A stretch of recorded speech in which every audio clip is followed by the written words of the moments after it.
when I saw the story that I'm about to bring to you, I said there is no way that I could not talk about this, especially since I don't think it's going to get that much mainstream attention outside of the internet, even though it was put out there by a mainstream outlet. And that is them talking about the vaccine, the clinical trials for the vaccine to test out to see if it actually works. And when I hopefully cure or at least subside the woo-woo. But they said it's only going to work if one thing occurs. Does anyone care to guess what that is?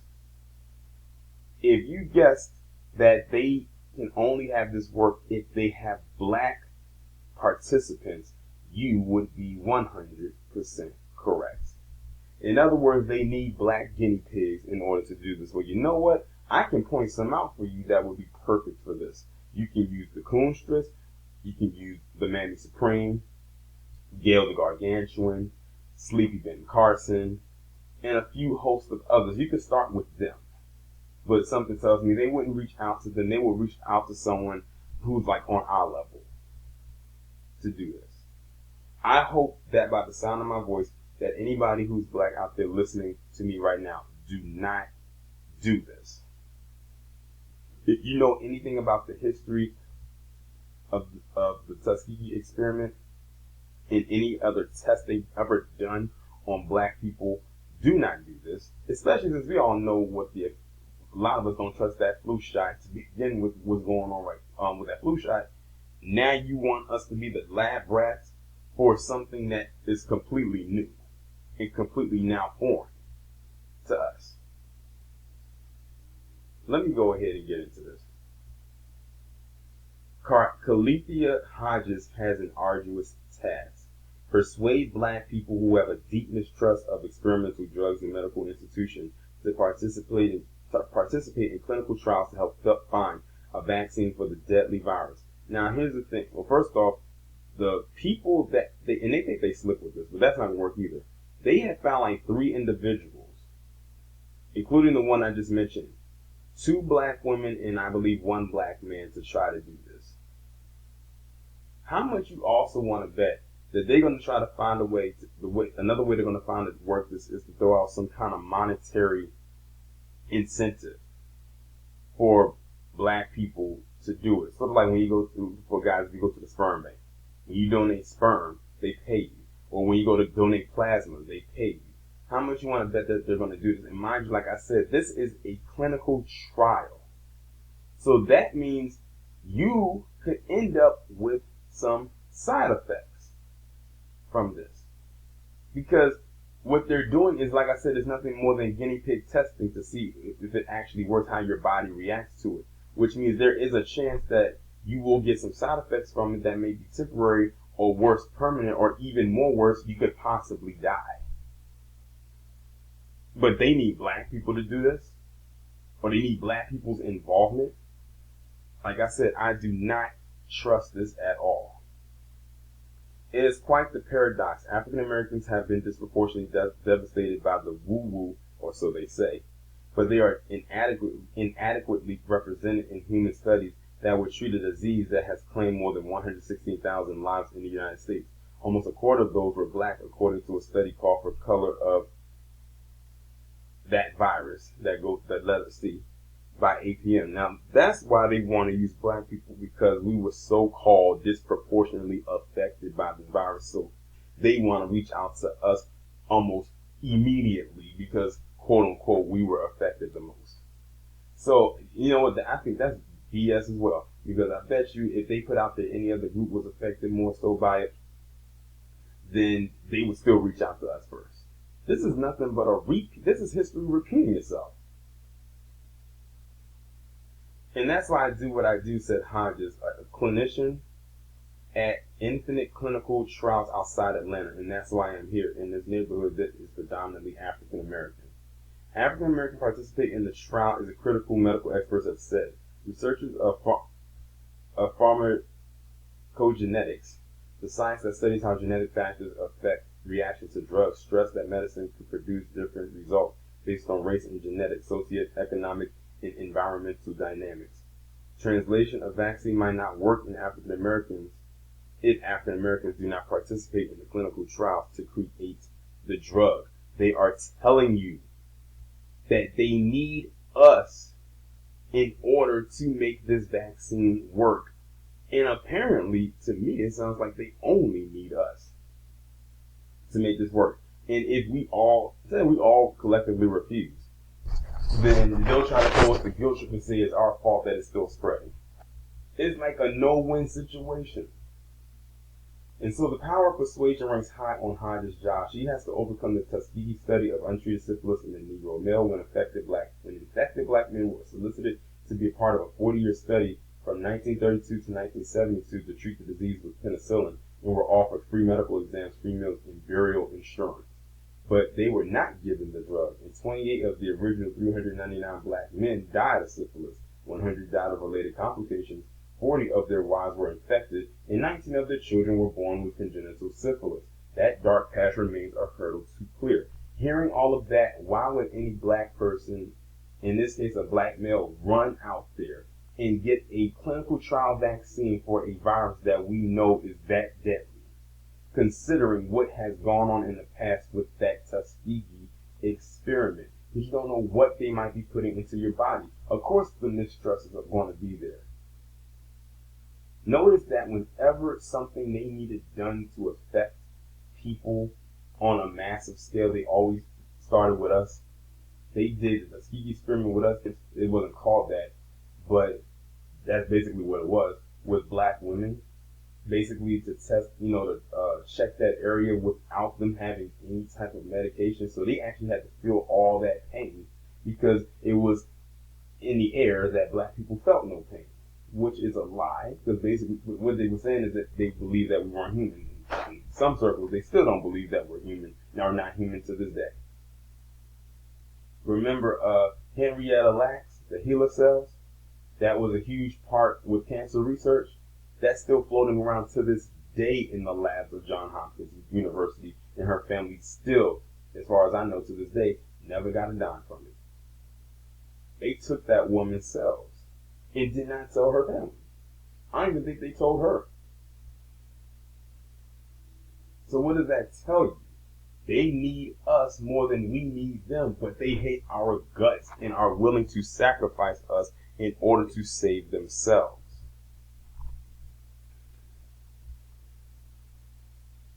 Dr. Larry Graham, a retired pulmonologist, understands the lack of trust but insists that African Americans have to get over it. Do you hear that? Let me read that again.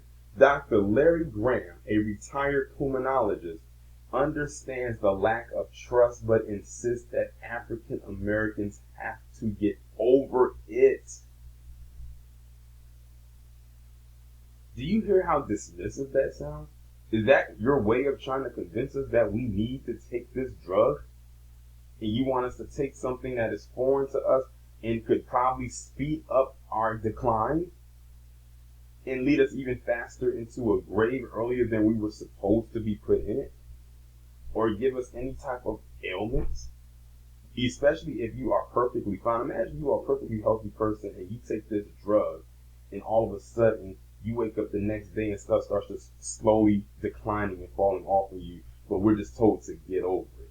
Like I said, I would not be surprised if they try to offer some kind of monetary incentive for people to take it, and it's probably going to be a good chunk of money, because see, this is why they had to disproportionately affect black people financially. That way they could always wag that carrot in front of our face when something like this would happen, because they knew if we were successful on a monetary front, they couldn't get us with that carrot dangling thing. They couldn't get us. We wouldn't be easily swayed.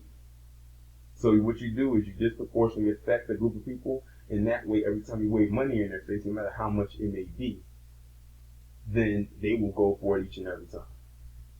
But what they are not expecting is that a lot of black people, whether they have the monetary funds or not, are waking up to the nonsense. This is some BS. And it's dangerous at the same time. Genetics related to racial differences make it essential that we be involved in broad-based and diverse clinical trials of medications and vaccines, he said. The expanding discipline of pharmacogenetics has taught us that we may respond differently than other races to both medicines and vaccines. We must be sure it works in black folks.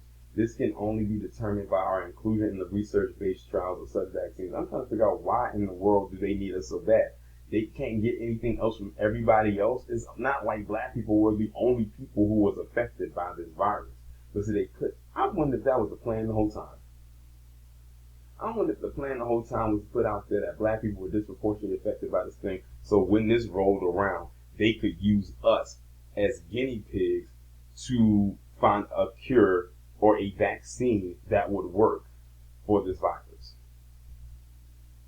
I wonder if that was the plan the entire time. Here we are again, black people playing the superhero to save the universe once again.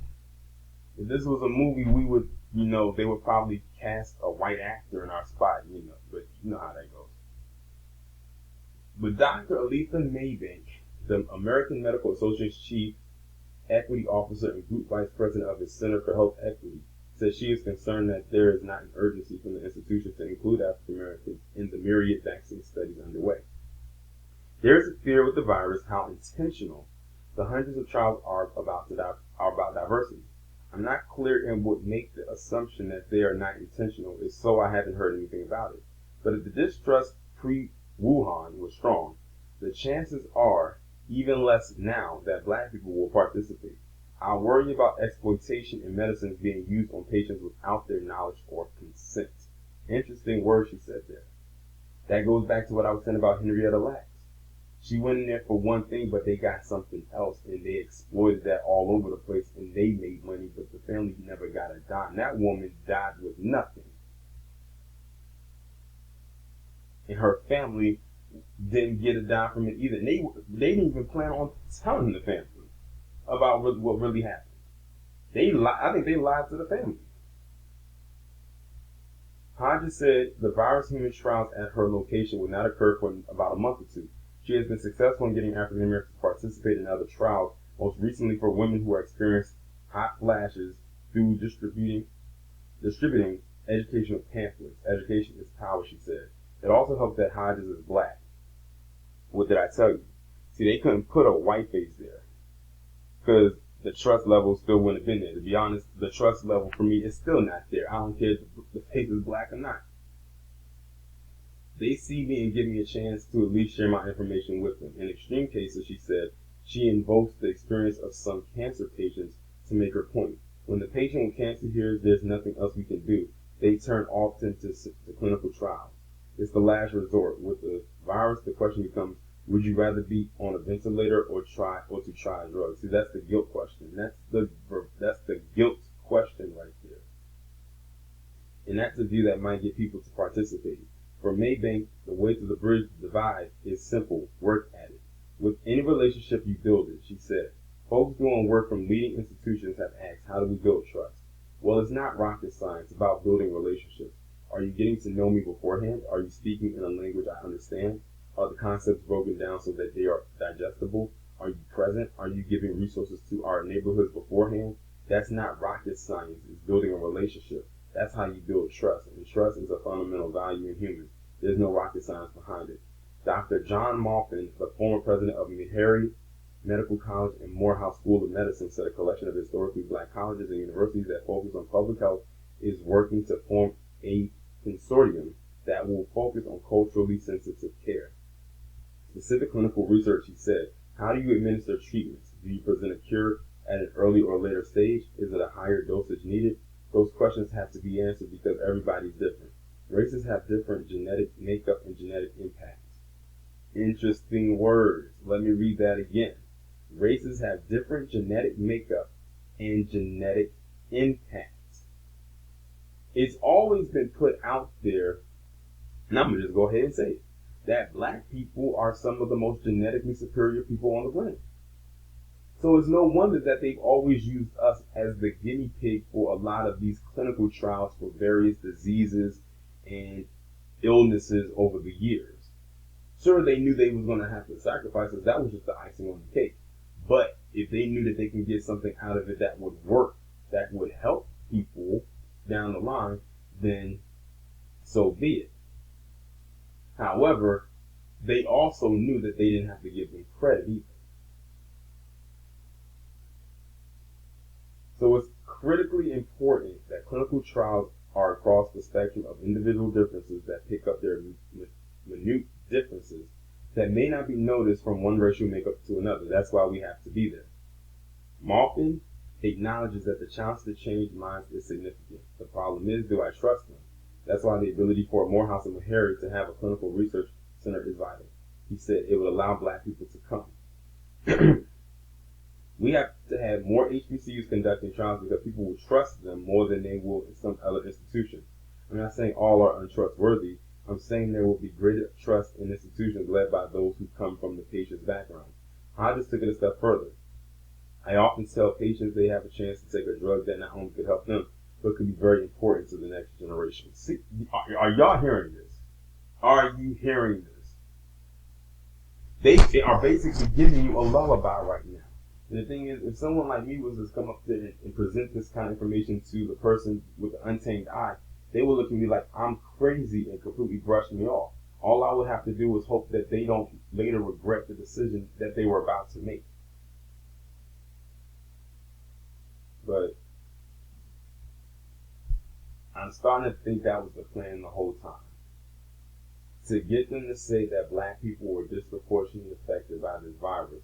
So when it came time to look to making a vaccine, they would use black people as the lab rat, as the experiment to see if this would actually work. Yet again, like I said, black people are saving the day, yet again, but at what cost? At what expense? And more importantly, at whose benefit?